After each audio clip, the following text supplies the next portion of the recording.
Mariam Giftico, Kenapano Dala, Anma Fansigana, Mariam Giftico, Kenapano Dala, Anma.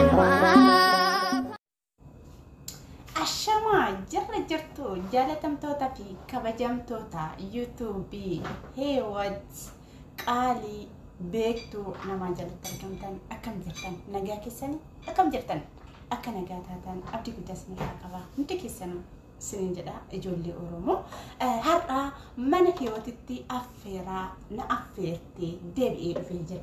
Faanumaa deebitee dhuftee mana Heewwat maa deddeebite maaltu jira akkanaan jettanii nan gaafanne affeerramee tanan dhufee jechuudha mana Heewwatitti.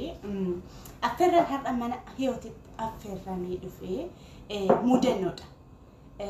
Ati biyya Arabaa kana yookaan biyya yeroo baatu mudannoo marsi mudate. Hundi keenya mudannoo mataa ofii qaba.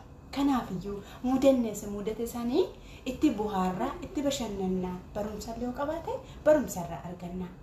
Nuu qoodii naan jettee Heewwat na affeertee jirti.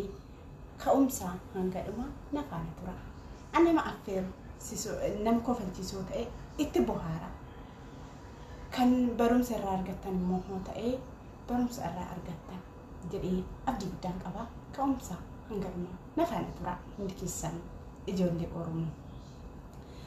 Mudannoo ana nama mudate maalidha? Biyyaa dhufee halkan as gahee ganama nyaata nyaadhu naan jettee achi nyaata nyaadhu naan jette jaartinii Ramadaana keessa dhufeen tureyyuu isaan nyaatanii ka'anii isaanii sa'aatii 4tti nyaatanii ka'anii ani immoo anan sa'aatii 5tti akka Dubaayitti jechuudha. Achi dhoontaa weeduu biyya keenyatti qotuuf jennee ofirra teenya mitiire asitti garuu akkasii miti.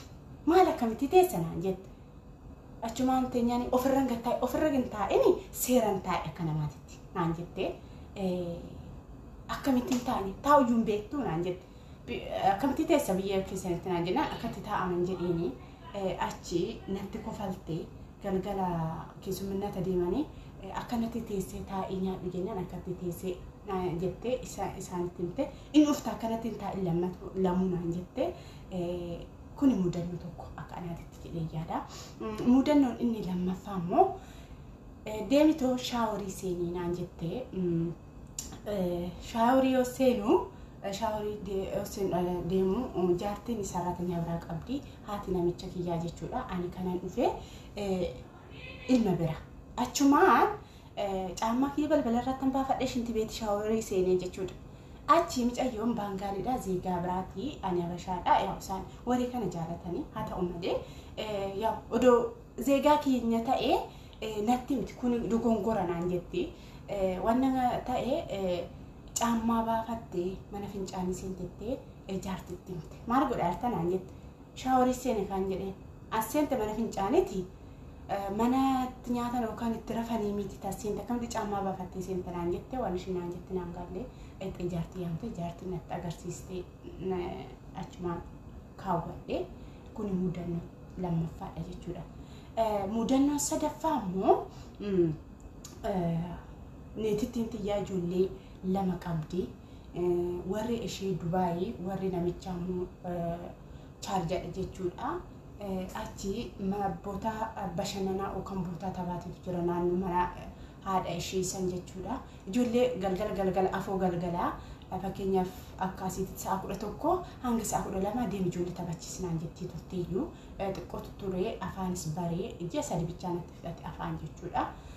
Achumaanii deemtoo ijoollee taphachiisnaan jettee mucaan baay'ee jeeqaa namaan dhaga'u mucaan oggaa 5 mucattiin oggaa 3 mucattiin omaa nama jeeqxu mucaan baay'ee jeeqaa ture anaa gibbii dhaabaa mucatti fuudhee anaa baweedu mucaan makiina jalaa bu'ee makiinaan immoo yoo haayilii dandeema makiina masmara makiina haa ta'u malee oomtuu hin jiru galgalasi makiinaan haayilii dandeemaa tureyyuu mucaan jechuudha luka makiinaa jala seenee rabbi oona baasu mucaa makiina na jala nyaate tolee gaafsa rabbitu na baase odoo mucaa san makiina sun nyaate jiraatte har'aan hin jiru tureyyuu dhugaa dubbachuudha wanna hundaa Waaqayyo jedhatu ta'a jechuudha. Hundi keenyayyuu of jijjiirra jennee biyya keenya baanitu wanta kanaa kun mudatu baay'ee namatti dhaga'ama jechuudha.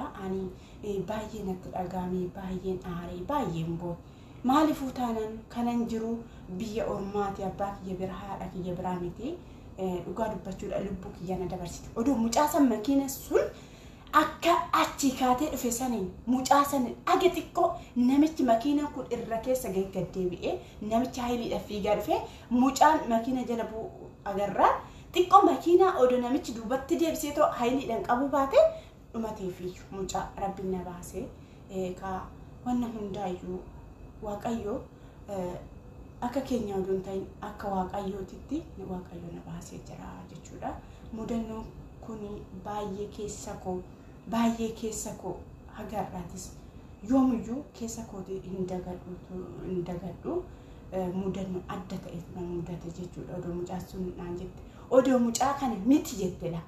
Miti mucaan kun miidhamee naan jette yookaan makiinaan kun ajjeesee osoo mucaa kan yookaan lukoo kan harka irraa murame ammaan tana lubbuu kee dabarsa naan jette.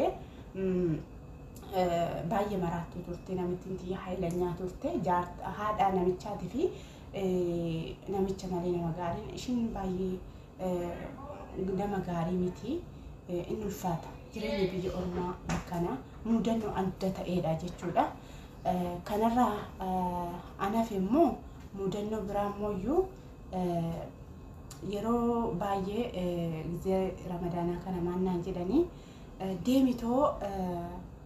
deemitoo misaa nyaadhu naan jedhan maan nyaadhu naan jedhan ruuzii nuuf fiditooyi miti sambuusaa nuuf fiditooyi ati ruuzii nyaadhu naan jedhan maalan godhere ruuzii saarii geessitananii sambuusaa san nyaadhe jala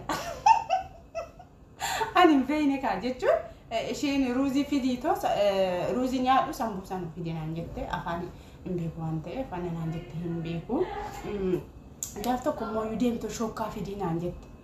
Shokkaa fidi naan jette nyaata shokkaa maal jedhan tokkotu jira dheeraa wayiiti isa san nyaadhu naan jette se'eetana qixxumboodheetoo nyaadhe jechuudha. Achi kosuma mali jira nyaata shokkaa jedhamu tokkotu jira dheeraa wayiiti halaawaa wayiiti. Ani jaaladhu garuu yaa dhaqiitoo nyaadhu naan jette misaan nyaanneen tureyyuu dhaqee nyaadhe jechuudha. Achi faanuni shokkaa fidi jennaan teessee nyaatte nuunuu fidi jennaan nyaatte naan jedhanii natti kolfame. Akkasuma mudannoo kiyya mudannoo kanaadha. Akkasin bohaarsu akka itti bashannantan akka itti kofaltan abdii guddaa sana qaba. Mudannoo kanaaf immootu mana kiyyatti sin affeera jechuudha. Mudannoo ammas mudannoo addaan qaba. Mudannoo hammana hin jedhamin qaba. Yeroo biraammoo mana kiyyatti sin affeera jechuudha. Akkasumas immoo ijoollee Oromoo like share godhu indagatina. Ijoollee Oromoo dhugaa haa dubbannu afaanin dubbanne malee hojiirran oolchinu. Share godhu namatti ulfaata. Share godhu namatti hin ulfaatu ijoollee by the way. Injenna malee ol gargaarraa jenna malee ijoollee sheerii olii godhuun hin namatti ulfaatu. Sheerii olii godhaa sheerii godhaa olii ilaala viidiyoo hundi keessaniyyuu jechuudha. Baay'ee hanqina guddaa qabna ijoollee baay'isawwee hanqina guddaa qabna. Sheerii oliin goonu oliin jajjabeessinu dhugaa mootii warri duubaa akka nu ilaalanii dhufanii miti nuyyuu duubatti akka deemnu ol taasisaa jirra. Hanqina guddaa qabna rakkina keenya hin beeku ol gargaaraa sheerii olii godhaa ol bira ejjedha. Ijoollee Oromoo nu ol malee maal qabna haa ta'u malee garuu hin guddanne gaaf rabbi jedhe hin guddanne garuu ta'uu hin qabu. Ijoollee Oromoo baay'eedha. Miidiyaa kanarratti ijoolleen Oromoo baay'ee akka baay'ina isaaniitiin osoo oliif laallee ol gargaarree har'a eessa jirra. Nu oliin gargaarreen alaa eenyuun dhufa baay'eedha eenyutu dhufa maaliif akkana taana garuu.